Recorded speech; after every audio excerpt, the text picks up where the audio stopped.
Pada masa pemerintahan Shogun Tokugawa pada abad ke-17, Jepang melakukan politik isolasi, artinya menarik diri dari pengaruh asing barat.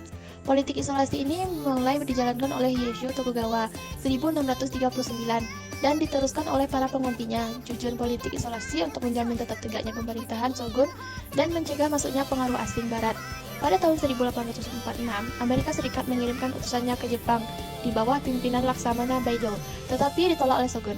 Pada tahun 1853, Amerika Serikat mengirimkan lagi utusannya lengkap dengan kapal perangnya di bawah pimpinan Mateo Commodore Perry.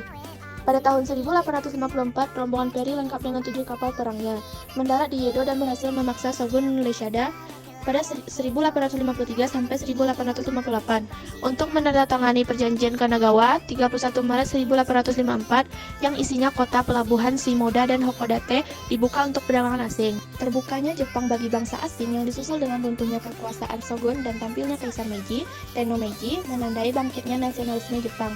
Pada masa pemerintahan Kaisar Meiji dilaksanakan program restorasi yang bertujuan mengejar ketertinggalan bangsa Jepang terhadap bangsa lain, khususnya Barat. Itulah sebabnya Kaisar Meiji kemudian dikenal dengan sebutan restorasi Meiji. Hasilnya Jepang semakin kuat dan modern bersamaan dengan ilmu pengetahuan dan teknologi. Jepang juga membawa ajaran imperialisme dari Barat. Imperialisme adalah upaya mendominasi dan memperkuat negara dengan menjajah atau menguasai wilayah lain. Perkembangan itu tentu saja mengkhawatirkan bagi kolonialis Barat. Mereka berusaha membendung laju ekspansi Jepang dengan berbagai upaya. Misalnya, Amerika Serikat menghentikan ekspor minyak ke Jepang sejak 1 Agustus 1941. Peristiwa inilah yang justru mendorong Jepang melakukan ekspansinya ke Indonesia, yang saat itu masih bernama Hindia Belanda.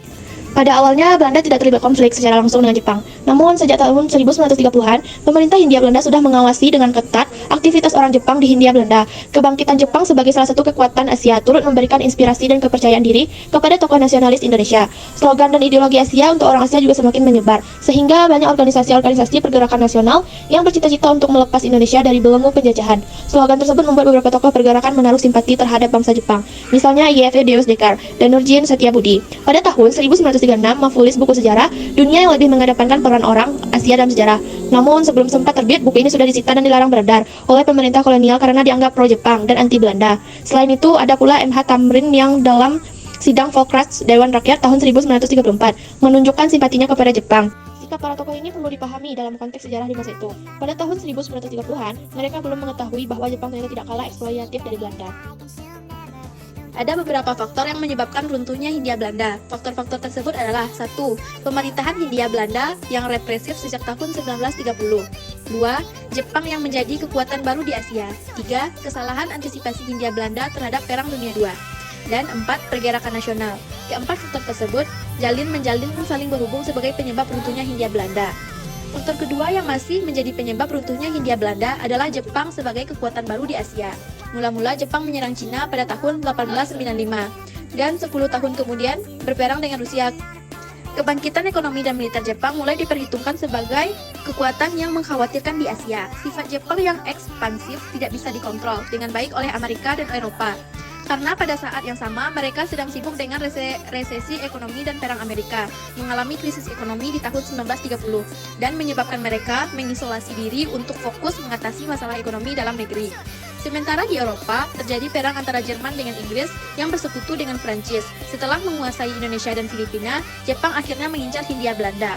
Kesalahan antisipasi Hindia Belanda terhadap Perang Dunia II adalah faktor lain yang menyebabkan runtuhnya Hindia Belanda. Belanda hanya mengandalkan tentara dari kerajaan-kerajaan seperti Mangkunegaran, Pakualaman, dan Keraton, Surakarta, dan Yogyakarta. Sementara kekuatan sekutu yang diharapkan ternyata tidak terlalu terorganisir. Sikap kecewa tokoh pergerakan karena diingkarinya janji November adalah menjadi pemicu utama mengkristalnya pergerakan Indonesia yang anti-Belanda dan memperjuangkan kemerdekaan dengan cara yang tidak kooperatif. Strategi Jepang untuk menghancurkan Angkatan Laut Amerika di Pearl Harbor adalah strategi yang jitu. Hingga pada tanggal 8 Maret 1942, Hindia Belanda secara resmi mengumumkan menyerah kepada Jepang. Faktor lainnya yang mungkin menjadi penyebab adalah hadirnya residen dan asisten residen yang membatasi peran tokoh adat. Mungkin hal ini menyebabkan mereka kecewa. Penelitian yang lebih mendalam tetap diperlukan supaya kita memiliki gambaran yang lebih jelas mengapa tokoh adat tidak banyak mendukung Hindia Belanda di akhir eranya di Nusantara.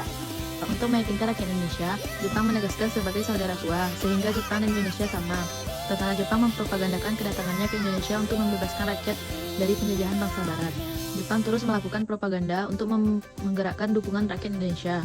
Beberapa propaganda sambutan rakyat terhadap kedatangan Jepang untuk mendapatkan dukungan rakyat Indonesia sebagai berikut. A. Bendera berwarna merah putih juga boleh dikibarkan berdampingan dengan bendera Jepang, Hinomaru. B. Melalui siaran radio dipropagandakan barang-barang buatan Jepang yang harganya murah agar rakyat Indonesia mudah membeli.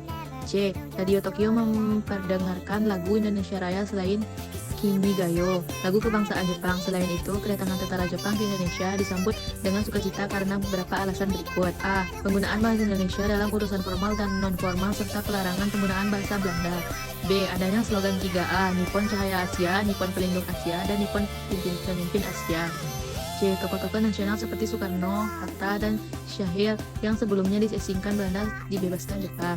D. Kesengsaraan rakyat akibat imperialis Belanda.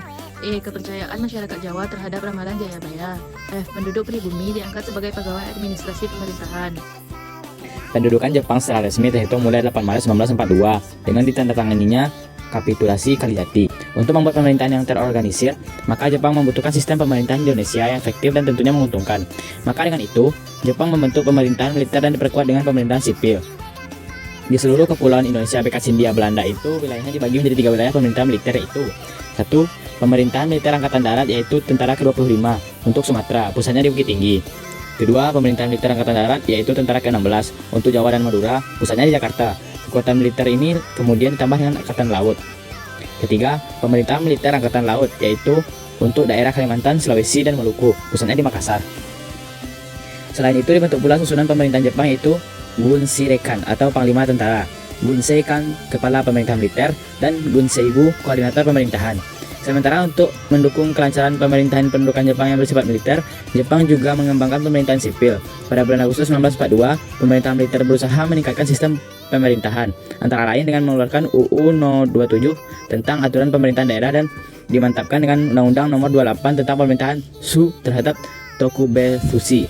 Dengan undang-undang tersebut, pemerintahan akan dilengkapi dengan pemerintahan sipil. Menurut Undang-Undang Nomor 28 ini, pemerintah daerah yang tertinggi adalah Shu atau Keresidenan, Si atau Kota Praja, Ken Kabupaten, Gun Kawedanan, Son Kecamatan, dan Ku Desa atau Kelurahan. Organisasi pergerakan yang muncul pada masa kolonial Hindia Belanda, pada masa pendudukan Jepang hampir semuanya dibubarkan. Jepang membentuk organisasi baru untuk bangsa Indonesia. Berdasarkan sifatnya, organisasi yang dibentuk dapat dibedakan atas organisasi, sosial kemasyarakatan, militer, dan semi-militer. 1. Organisasi sosial masyarakat. A. Gerakan 3A. Gerakan 3A merupakan propaganda dari Kekaisaran Jepang yang dibentuk pada masa Perang Dunia II. Gerakan 3A didirikan pada 29 April 1942, tepat dengan Hari Nasional Jepang, yaitu kelahiran Kaisar Hirohito. Hal ini dilakukan supaya rakyat Indonesia mau membantu Jepang sekaligus mengeruk sumber daya di Indonesia. Awalnya pemerintah Jepang berusaha untuk mendekati para nasionalis yang lunak terhadap pemerintahannya dan dianggap dapat diajak kerjasama dengan pemerintahan Jepang. Cara ini dimaksudkan agar para nasionalis dapat langsung diawasi. Saat itu, para Jepang menyiasati dengan mempengaruhi para nasionalis yang lunak terlebih dahulu. Namun, karena gagal dengan mereka, masa pemerintah Jepang mau tidak mau mulai mendekati para nasionalis yang bergaris keras. Gerakan 3A pertama kali melakukan kegiatan di Surabaya, tetapi gerakan ini kurang mendapat perhatian rakyat. Gerakan 3A saat itu dianggap selalu menonjolkan Jepang dan bukan gerakan kebangsaan. Alhasil, gerakan 3A mulai dibenci banyak orang karena lebih banyak menggolong daripada menolong. Banyaknya tanggapan negatif terhadap gerakan 3A ini dibuktikan dengan kurangnya rasa simpati dari rakyat Indonesia. Padahal tujuan awal dari gerakan 3A adalah untuk mendapat dukungan rakyat Indonesia. Karena dianggap gagal, maka pemerintah Jepang memutuskan untuk membubarkan 3A. Gerakan 3A resmi berakhir pada akhir tahun 1942.